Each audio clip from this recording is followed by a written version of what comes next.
Добро вечер, почитувани гледачи. Ова е емисијата Став, која на програмата на Ирис телевизија оди секој петок веднаш по вестите. Наши ваш гостин во емисијата Став е пратеникот, а воедно и генерален секретар на СДСМ, господинот Андре Петров.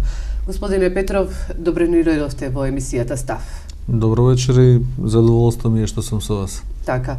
Вечерва во оваа емисија ќе проговориме за актуелната политичка ситуација и секако за она што ќе се случува во наредниот период од аспект на избори, од аспект на референдум и секако политичкиот диалог, доколку го има меѓу СДСМ и ВМРО ДПМН. Еве, на самиот почеток на емисијата да ни кажете како ја коментирате актуелната политичка состојба во земјава?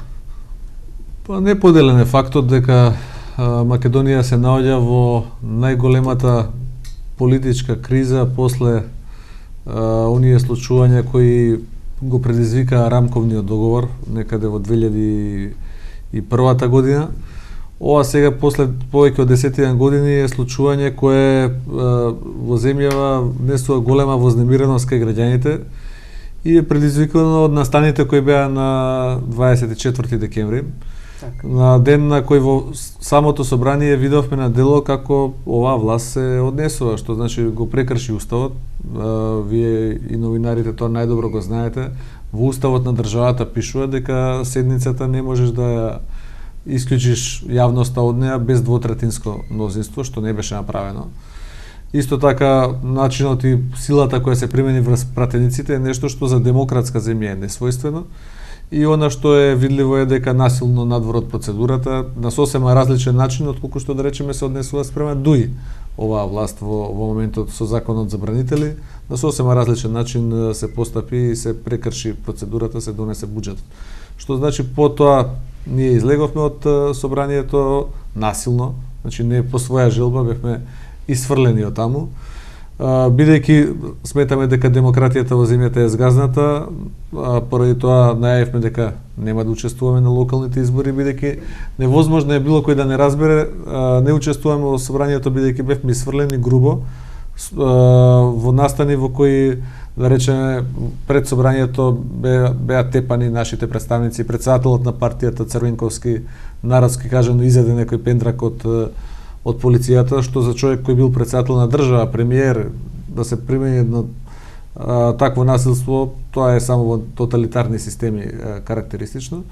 Сето тоа ја зовре ситуацијата и сега сме во ситуација каде што без диалог, што кажавте вие, без план за излегување од оваа криза, ние ќе се најдеме во ситуација Македонија да биде без опозиција во собранието и без опозиција која учествува на локалните избори и сето тоа земјата ќе ја стави во позиција да не може да на никого надвор му каже дека е демократска земја, не по вина на опозицијата.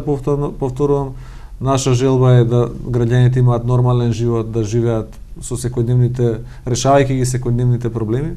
Огромната сиромаштија во земјата пред се, меѓутоа не можеме да помине преку грубото кршење на уставот и законите од страна на оваа власт. Така, Груевски го повика Црвенковски на разговори, меѓутоа од овие разговори ништо не произлезе.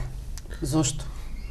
Па добро, тоа што се случи во тие 45 минути, како човек директен учесник на таа средба, може да ви кажам дека беше само еден обид пред јавноста да се покаже дека има некаков активитет и дека ние како држава имаме капацитет за политички диалог, што е многу различно од суштински разговор, од суштински диалог, од почитување на правото на мислењето на твојот политички противник. Ние сме во ситуација во која едноставно оваа влада и незиното водство, особено премиерот Груевски, не смогнуваат сила, капацитет да ги признаат сопствените грешки. Че голема доблест е да си ја признаете грешката. Ние, за жал, се соочуваме со едно лидерство на земјата која не сака да признае дека воопшто може да погреши и тоа е клучниот проблем. Доколку се признае дека се направи голема грешка, има начини да таа грешка се поправи, бидејќи секогаш сите треба да се стремиме како проблемите да ги надминуваме, не како проблемите да ги ескалираме и продлабочуваме. Меѓутоа, за таа работа, за сите работи се потребни две страни. Значи не може да се бара волја само од опозицијата И од едната страна, сакам само да ви кажам дека ние во неколку наврати демонстрирахме во овој период од опозиција голема конструктивност и во 2008 кога се отиде на барање на премиерот на предвремени избори, иако имавме други работи за решавање, посочени од наши пријатели, особено од Америка како наш најголем поддржувач. Тоа се случи во 2011 без нас го усвои изборниот законник, отидовме на избори за да не направиме штета. Овој пат наред е да го направи потегот претседателот на владата Груевски и ВМРО ДПМН. Така, зошто еве СДСМ не го прифати предлогот на претседателот Иванов за формирање на комисија за случувањата на 24 декември? Па не, СДСМ не е против да се формира комисија. Не е против комисијата да утврди одговорност. Не е против комисијата да даде ни одредени препораки за тоа како тие работи во иднина да не се случуваат или одредени дупки ако ги има во законодавството да се поправат. Проблемот е што таа комисија сама по себе, како изолирана некаква комисија, не може да ја реши политичката криза. Ние сме спремни да поддржиме таква комисија и покрај тоа во неа сме нерамноправни. 3 ќе бидат од власта, 2 се од опозицијата. Не, знаете, сепак сме ние сериозни луѓе, возрастни, не може да, доколку кажете дека од едната страна еден ќе даде ВМРО ДПМН, еден ќе предложи претседателот Иванов и еден претседателот на собранието Велјановски, на секому му е јасно дека тројца ќе даде ВМРО ДПМН, 2 ќе даде СДСМ, меѓутоа тоа не е проблем. Дури тоа е за нас нешто што може да се согласиме и да го прифатиме. Проблемот е што тоа не може да ја реши кризата, не може да го врати СДСМ назад во собранието кое го изгуби својот легитимитет. Единствен начин да се поврати легитимитетот на собранието, бидејќи тој храм на демократијата беше осквернавен на брутален начин, е да се организираат предвременни парламентарни избори. И тоа не е ултиматум од страна на СДСМ. Тоа е само еден начин посочување реално дека ние прво како личности нема да можеме да се погледнеме себе си во огледало, туку така да влезете назад во собранието во кое со ќотек ви исфрлиле. Така. Зошто ве барате предвремени парламентарни избори? Голем дел од граѓаните велат дека не се за предвремени избори, бидејќи на секоја година или две имаме предвремени парламентарни избори. Па јас се сложувам целосно со граѓаните дека во една демократска земја изборите треба да бидат на 4 годишен циклус. Ама не е СДСМ тој што го направи тоа. ВМРО ДПМН и Груевски тоа го и господинот Груевски тоа го направија во 2008. И повторувам, тогаш претседателот Буш на премиерот Груевски и на сегашниот претседател на СДСМ, тогашен претседател на државата Црвенковски, јасно им стави на знаење во тој период: седнете, дајте во овие 3 месеци да го решиме клучниот проблем на државата.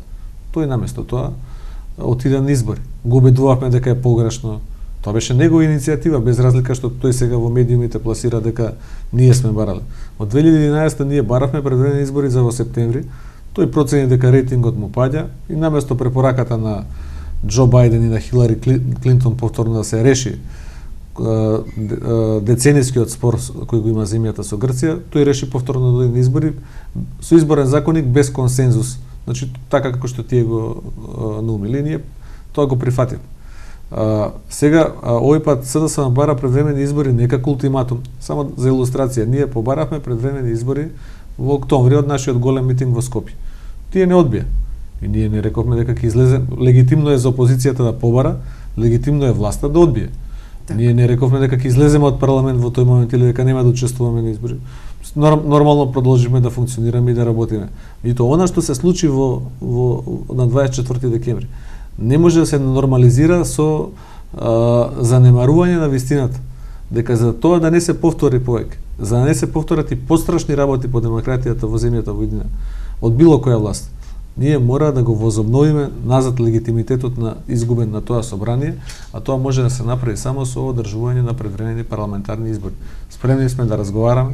Ние мислиме дека е добро да бидат заедно со локалните избори, на еден трошок, има економска логика зашто тоа би се направило и практични причини.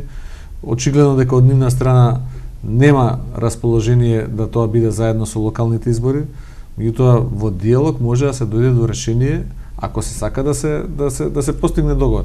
Ако се оди од тоа јас ова не сакам ни да чујам да го прифатам, тогаш како ќе седнеме и да се договориме. Така. Еве да ни кажете, од парламентот се преселивте на улица, го имате оној граѓански парламент, одите низ градовите, а исто така и самите општински организации ги организираат овие граѓански парламенти. Што заклучивте од овие граѓански парламенти, односно кој е заклучокот од сето она што го изнесуваат граѓаните? Па прво она што можам да заклучам е дека нашиот народ живее многу тешко, дека сиромаштијата е многу голема, дека без разлика од желбата на власта поради контрола пред се на медиумскиот простор, на зборам за националните медиуми, пред се разбира да прикаже дека сликата е супер, сликата е многу лоша. Значи, луѓето крај со крај не можат да врзаат, едва можат да преживеат, да си обезбедат екзистенција за своето семејство. И она што најмногу мене ме храбри е една нивна порака која ни кажува издржете. Сега сте обединети како опозиција, останете заедно, без разлика дали сте од левицата, од центарот, од десните партии кои се со вас, зашто тие сите позади СДСМ застанати, издржете, не попуштете заради тоа што тоа е интерес на оваа земја. И мислам дека тоа е нешто што можам да го заклучам и ме радува што гледам повеќе од она што ние го очекуваме, луѓе доаѓаат на тие протести, тие сите овие случувања некој мислеше дека ќе завршат за 5-6 дена, ќе се издуваат до нова година и така натаму. Меѓутоа, како што гледаме веќе февруари месец и дека тие работи траат и можам само да порачам дека уште повеќе ќе траат. Ние одиме сега со парламент отворен во градовите, со ние протестни маршеви во различни градови, исто така со блокада на сообраќајници во главниот град во Скопје. Од идната недела ќе имаме еден караван на отпорот, кој тоа е значи нова форма на изразување на задоволство, еден караван од возила, 100 возила кои низ улиците прво на главниот град ќе демонстрира дека време за промена воопшто на политичкиот амбиент државата и дека сигналите кои ни се испраќаат преку падот на државата, да речеме, во слободата на медиумите.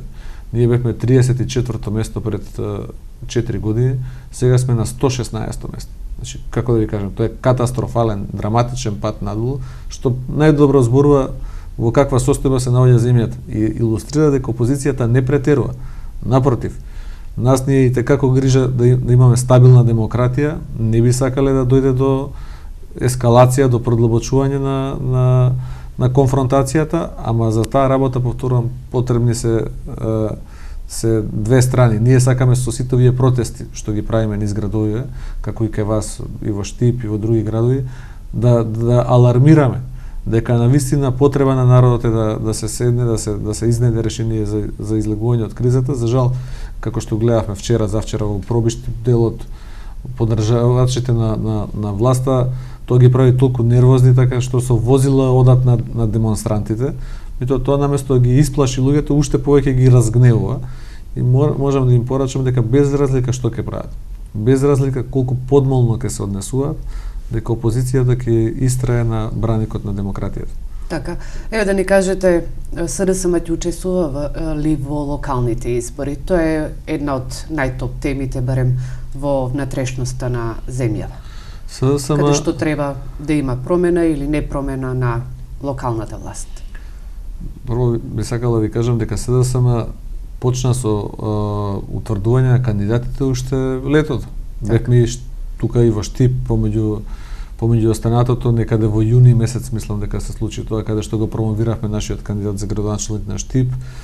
И нашата волја ние ја демонстрираме, ние завршиме до ноември месец, до декември некаде 50 градоначалници веќе номиниравме, голем дел од подготовките ги имавме привршено.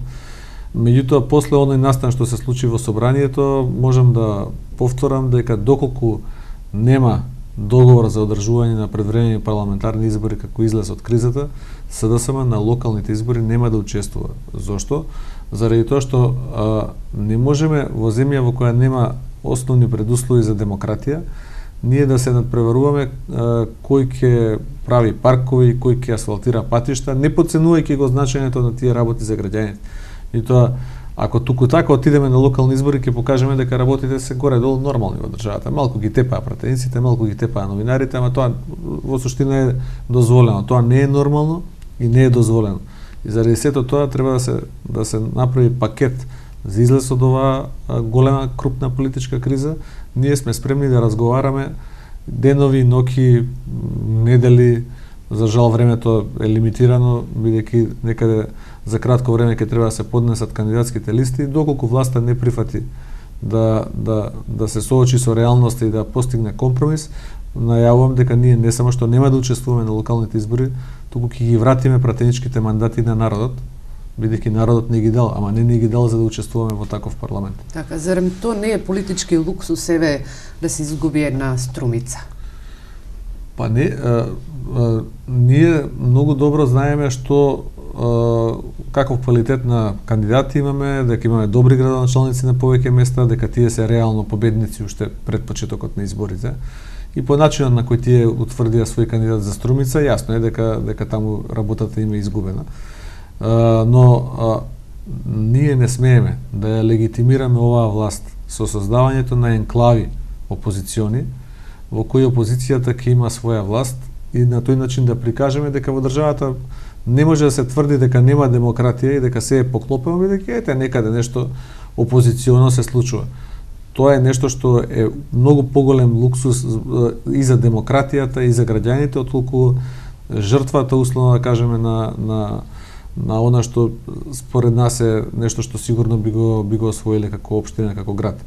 И многу ме радува што ја имаме целосната поддршка на нашите градоначалници, на нашите пратеници, што овие луѓе кои се посочувани во јавноста беа едни од најгласните поддржувачи на Централниот одбор на партијата, градоначалниците кои ги имаме особено на големите општини, кои беа тие кои всушност форсираа да не се попушти и да се издржи во целата оваа работа. Така, еве да ни кажете во врска за локалните избори, доколку се постигне тој политички диалог, ќе одите на локални избори, во меѓувреме дали се подготвувате без разлика на што и да се случи во врска за тој политички диалог? Ние со голем... Според ми е дали ги подготвувате советничките листи, дали ги подготвувате кандидатите за градоначалници за промоција? Во овој момент се е застанато заради политичката криза. Ние не можеме да бидеме лицемерни, да правиме нешто што всушност е реално дека нема да се случи. Нема да има избори на кои опозицијата ќе учествува доколку нема прифаќање на реалноста од страна на власта. Од друга страна, фактот што голем дел од работите беа завршени многу порано, дава некоја шанса да доколку во следните недела дена, али меѓутоа не повеќе од недела дена, се постигне договор за надминување на кризата, опозицијата да учествува на изборите. Но сепак за тоа е потребна волја од другата страна. Ние од наша страна со самото тоа што покажуваме е флексибилност во однос на барањето на претседателот Иванов за комисија. Иако е позната онаа изјава, ако сакате да не се заврши работата, формирајте комисија. Бидејќи и досега искуството на тие анкетни комисии во Македонија не е многу добро. И тоа е, спремни сме тука и нешто да попуштиме и да отстапиме, а мора и од другата страна да има отстапка и разбирање дека толку крупна работа што се случи, не може туку така да биде надмината во нормална земја. После таквав настан, за да се нормализира, претседателот на владата поднесува оставка. Значи да тоа се случеше кај нас во Македонија, никој немаше ништо да преза. И тоа во Македонија за тоа нема капацитет, ние знаеме дека тоа не може да се случи и заради тоа, за да не бидеме во ситуација ставени да бараме нешто што знаеме дека е неприфатливо за власта, затоа многу покоректно ајде да го вратиме мандатот на граѓаните, тие нека одлучат каква власт сакаат. Така, господине Петров, продолжуваме со разговорот, сега е време за реклами.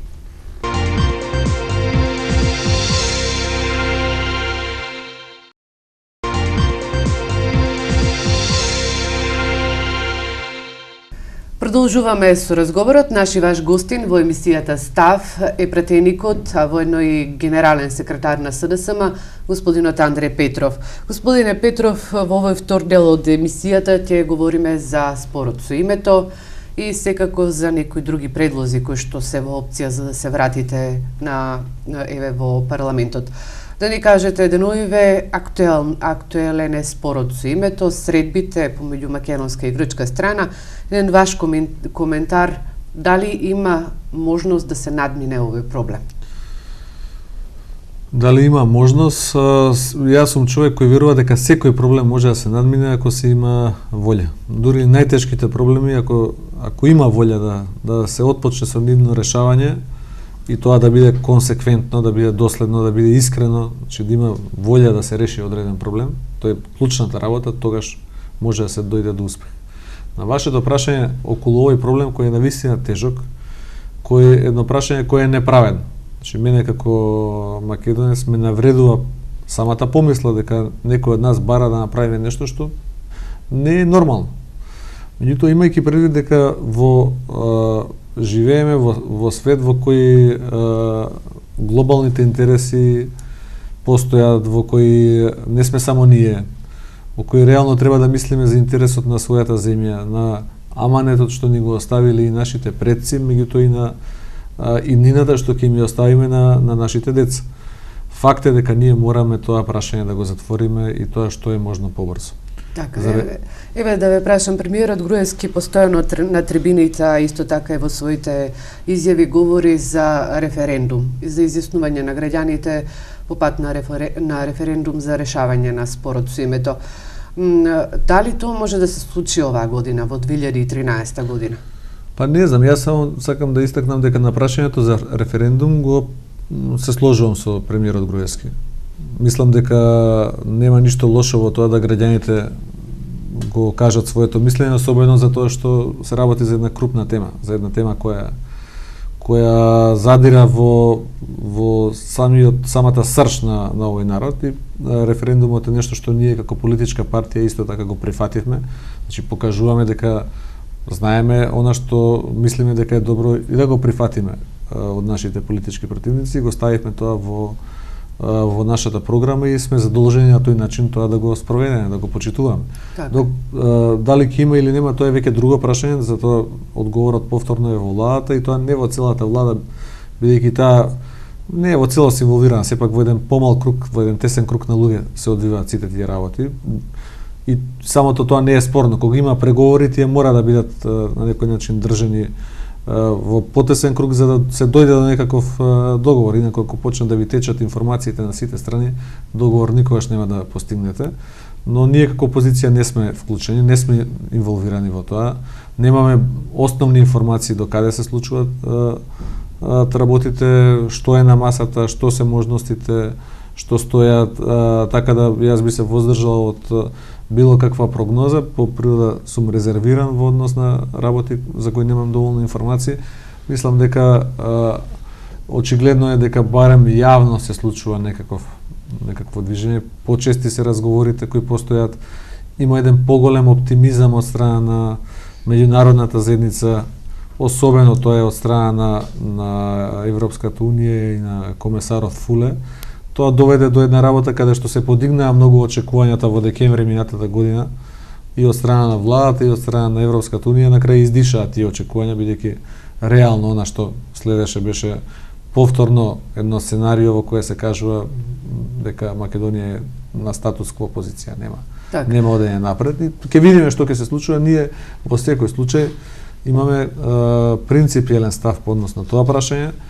Сме кажале дека секое решение кое ќе биде прифатливо за премиерот Груевски, кој ги оштити националниот интерес на земјата, значи пред се идентитетот на народот и јазикот на земјата, и за нас би било прифатливо. Меѓутоа она што сакам да истакнам е дека за да се дојде до еден позитивен исход, потребна е соработка помеѓу власта и опозицијата. Не може да се очекува во услови кога опозицијата е целосно маргинализирана, надвор од парламент, не учествува на локални избори, да некој очекува дека опозицијата може да го помогне решавањето на овој тежок спор за земјата.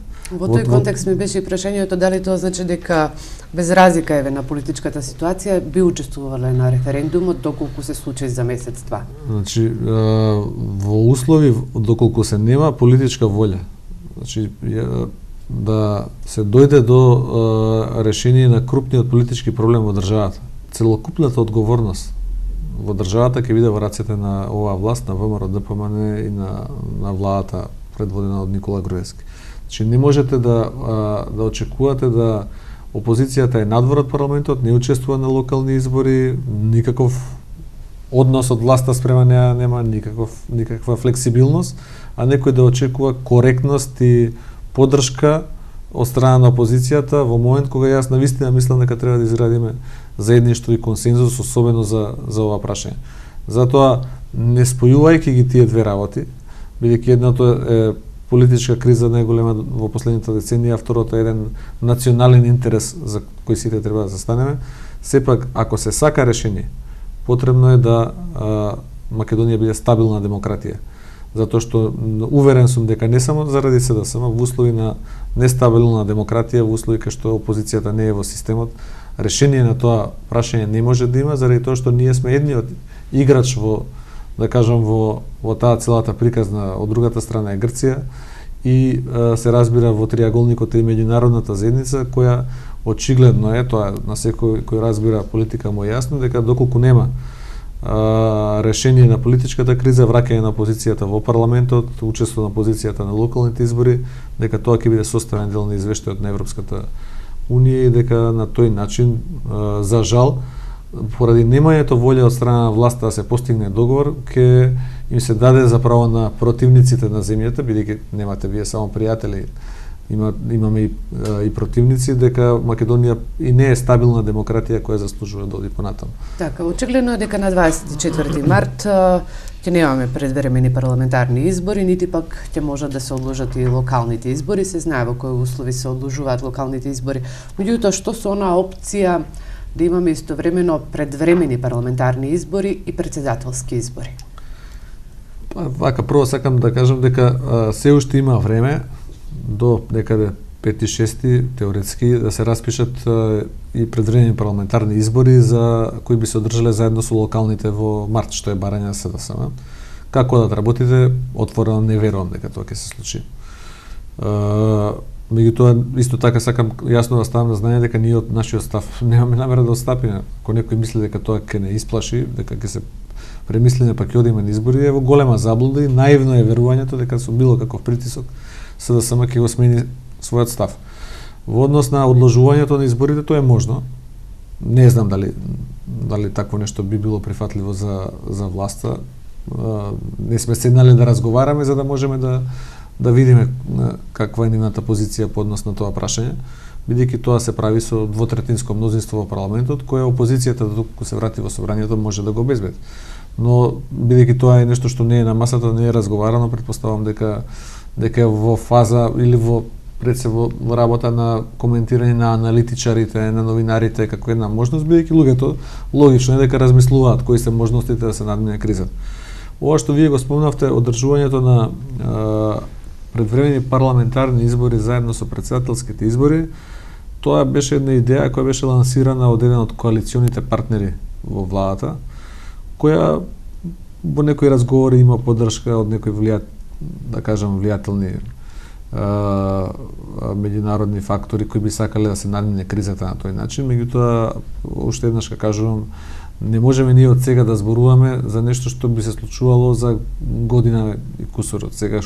Кој знае што до тоаш ќе се случи, така што по тоа прашање СДСМ има во моментот негативен став. Така. Еве да ни кажете во врска за она што се случува во моментов, СДСМ сте категорични дека доколку нема локални предвремени избори, нема да одите секако на локалните избори. Меѓутоа, што со политичкиот диалог понатаму? Ќе очекуваме ли наскоро средба Груевски-Црвенковски, повторно, да седнат заедно? Има ли расположение од страна на СДСМ, од раководството на СДСМ за тој политички диалог? А тие многу добро знаат дека од наша страна има расположение за диалог, ние сме го демонстрирале тоа. Че СДСМ не одбил ниту една средба тогаш кога од нас била побарана. И сме ја прифаќале во моментот, без размислување. Она што ние не можеме како опозиција да го правиме, и тоа граѓаните треба да го разберат. Не може опозицијата да побара средба со власт. Непристојно е, ме разбирате. Тој што има најголемата одговорност во државата е владата. За одредени прашања потреба на владата во демократско општество и да го гради својот став со опозицијата. За жал, оваа власт 6 години владе без воопшто да помисли дека има опозиција во земјата. И за работи кои биле во интерес на земјата, требало да се седне да се разговара. Сега имаме едно прашање кое императивно мора да се реши со со разговор, со низ политички диалог. И нема како поинаку да се реши. Значи, јас не сум присталица дека треба странците да ги решаваат домашните проблеми во државата. Мислам дека ние треба да најдеме внатрешен демократски капацитет во општеството во Македонија, ние што живееме тука, бидејќи не може да им биде поважно ним како ни се состојбите внатре отколку што ние на нас. Затоа мислам дека од наша страна спремноста постоела, постои, отворена е на било кое ниво, во било кој формат. Моето убедување сепак дека начинот на решението на кризата може да дојде само врз база на почитување, на мислењето, на ставовите на другиот, она што оваа власт не покажа во овие 6 години дека е спремна да го прави визави опозицијата, бидејќи на тој начин наметна една перцепција дека тие не попуштаат и тераат по свое. И тоа им беше начин на владење кој им даваше одредени резултати. За жал во оваа ситуација тоа не може да даде резултати. Тоа сум убеден и ќе се уверат на крај крајшта кога тоа дојде до крајот на овој процес, што е непосакувано сценарио од наша страна, но доколку има волја од нивна страна за разговор, и тоа не за разговор кој ќе биде само пиар стратегија, значи медиумски да покажеме дека еве сакаме да разговараме, доколку има искрена желба за разговор, за надминување на проблемите, со уважување на базичните позиции на другиот, тогаш може да се дојде до договор и во таква ситуација СДСМ е спремен да учествува. Тоа е наша обврска према граѓаните, бидејќи оној кој не верува во диалог, во разговор и во него слуша мислењето на дури на политичкиот противник, тој не заслужува да се бави со политика. Луѓе во војни биле цели нации, различни нации, па во време на војните одржувале меѓусебна комуникација како да се помогне, не знам, да нема толку повредени, да нема толку ранети, да разминат заробеници, а камоли во едно демократско општество во 21. век да не можете да седнете и да изнајдете решение кое на крај крајшта ќе треба да го трпат и нивните и нашите деца. Господине Петров, тешко ли е да си во опозиција? Поблиску ли сте сега со граѓаните? Во опозиција е од некои аспекти потешко да се биде, особено со ваква власт која прави еден жесток притисок. Меѓутоа, она што мене можам да го кажам како некое можеби резиме, бидејќи веќе 6 години се тие на власт, дека опозицијата на некој начин го гради карактерот и на личностите и на луѓето, и тоа е еден начин како вистинските вредности можат да излезат на површина. Многумина велат дека опозицијата за политичарите како фрижидерот за храната, за месото, бидејќи во опозиција едноставно сте хиберниран, меѓутоа на тој начин ви овозможува да преживеете, да се вратите на она што е вистинското. Мислам дека опозицијата од тој аспект е тешка, меѓутоа од другиот аспект кој ви го кажав е корисна, заради тоа што опозицијата е период на појавување на вистинските вредности на површината. Кога сте власт, сите ви се лепат. Денеска сите на премиерот на владата Груевски му делат комплименти тие што сакаат да имаат корист од него, да имаат ќар од него. Меѓутоа ќе го почувствува вистинскиот однос на луѓето во оној момент кога ќе биде опозиција. Тогаш ќе види кои луѓе се вистинските пријатели и кои луѓе на вистина му мислеле добро. Така и ние. Бранко Црвенковски долги години беше премиер, беше претседател на државата. Голем дел од луѓето кои него вадеа од уста, со негови слики спиеа по собите, денеска се тие најгласните ВМРО-вци поддржувачи на оваа власт на ВМРО ДПМН. Камелеонството е позната работа не само кај нас во сите земји, и јас само сум среќен дека за разлика од она време кога сум бил власт, сум бил градоначалник и така натаму, сега можам да лично за себе да знам кои луѓе вистински ме сметале за пријател, а кои луѓе од мене имале само интерес. Така, исто се еве на крајот на емисијата сме еден ваш коментар за актуелните случувања или состојби во здравството.